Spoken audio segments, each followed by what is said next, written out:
Dari Sorong sampai Jayapura itu sudah tembus jalannya.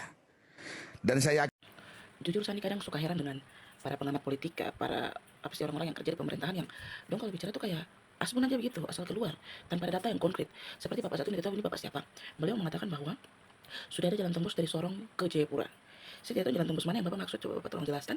Karena saya tinggal di Papua, dan setahu saya untuk akses darat ya Bapak ya, yang sudah ada itu Sorong menuju Manokwari, yang menghubungkan antar pulau. Sorong Manokwari, ya itu sudah ada akses daratnya. Kemudian Wamena Jayapura. Dan terakhir yang saya tahu, dari Wamena ke Jayapura sendiri itu masih butuh beberapa hari, karena akses jalannya yang masih tidak terlalu bagus Bapak. Kemudian Bapak bilang, Sorong Jayapura ini sudah ada akses daratnya begitu, sudah terhubung nih, kira-kira Bapak bawa jin siapa datang terus kerja dalam satu malam selesai ini Bapak, tolong. Jangan asal keluar saja Bapak ya, harus ada data.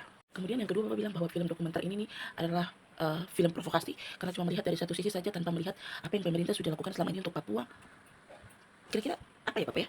Karena jujur nih saya tinggal di Papua, tapi saya juga tidak tahu apa yang sudah pemerintah kerjakan untuk Papua begitu. Oke, kalau akses jalan, presiden sebelumnya sudah lakukan, terus yang sekarang NBG. Kalau menurut kalian film dokumenter ini sifatnya provokatif, berarti kalian juga harus menunjukkan dari sisi kalian begitu. Sehingga kami sebagai masyarakat awam juga punya pembanding. Jadi kita tahu mana yang sebenarnya benar dan mana yang sebenarnya tipu-tipu. Bikinlah film dokumenter versi kalian. Bisa toh? Bisa lah ya, masa babat 2,5 juta hektar lahan saja bisa baru bikin film dokumenter saja tidak bisa. Keceplosan aja. Sorry. Next, Bapak bilang Bapak sudah 4 kali ke Papua dalam tahun ini. 4 kali Bapak bola-balik Bapak jalan-jalan tuh Bapak kemana saja itu? Bapak ke Papua bagian mana itu Bapak? Karena Papua ini luas, Papua terasa kecil biji sawi Bapak. Jadi Papua bagian mana yang Bapak jalan-jalan ini? Kalau Papua Selatan sana, Merauke sana, masa Bapak tidak bisa lihat kalau hutan di Merauke sana so habis begitu Bapak? Bapak mata masih bagus tuh, Utara Buta mau. Masa tidak bisa lihat? 2,5 juta hektar Bapak, luas itu, kelihatan. Kemudian katanya pembangunan harus merata dari Sabang sampai Merauke. Betul, itu bagus. Tapi saya cuma memastikan saja Bapak, pembangunan toh, pembangunan kan Bapak ya, bukan penggundulan hutan yang merata dari Sabang sampai Merauke. Iya kan Bapak ya? Karena Kalimantan punya kemarin, dan sebagian dari Sulawesi dengan alasan yang sama kan Bapak ya. Tapi mana buktinya? Pembangunan apa yang merata? Buktinya mereka masih banyak yang datang ke Papua dengan alasan cari kerja. Padahal katanya mau bikin pembangunan yang merata. Harusnya lapangan pekerjaan yang terbuka semakin banyak dong. Tapi dong masih datang ke Papua dengan alasan ingin cari kerja. Terus setelah dong punya sudah sekarang hutan terakhir yang masih kami lindungi ini, kamu mau babat lagi begitu, mau kasih habis lagi. Kita masyarakat banyak hidup pada situ Bapak. Dong tinggal di situ, dong makan juga dari hasil hutan situ. Terus kalau kalian gunduli, terus dong harus gimana? Wah, apa sih dalil membangun dengan cara merusak hutan adat orang Bapak? Tolong. Terus ada lagi statement bodoh dari Bapak ini. Beliau bilang, jangan karena presidennya Prabowo jadi apa-apa sedikit yang dibikin diprotes, apa-apa sedikit yang dikritisi. Lah, kalau itu salah kan dikritisi boleh lah ya Pak.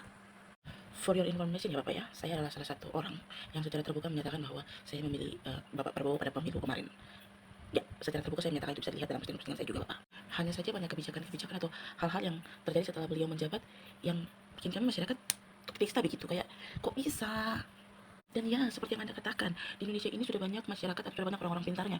Makanya sekarang secara terbuka itu banyak masyarakat yang sudah protes dengan banyak kebijakan-kebijakan yang pemerintah lakukan yang menurut kami di luar nurul begitu. Ini sampai so banyak orang-orang pintar yang menurut kamu so banyak di Indonesia ini protes.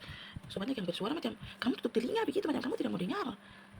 Aduh, heran nih. Maksudnya kalau sudah banyak orang yang protes berarti itu tidak benar. Jadi ubah sudah toh. Jangan kan diam saja. Nah, terus terakhir beliau bilang begini, kami cuma buka sebagian saja lahan dari hutan Papua. Sebagian sayang. Sebagian itu 2,5 juta hektar hutan.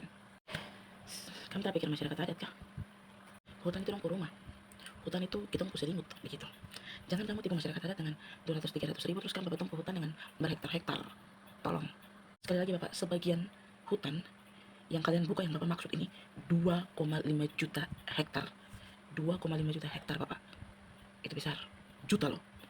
Habis. Tak ada sisa. Tanpa kami pikir masyarakat adat, tanpa kami pikir semuanya.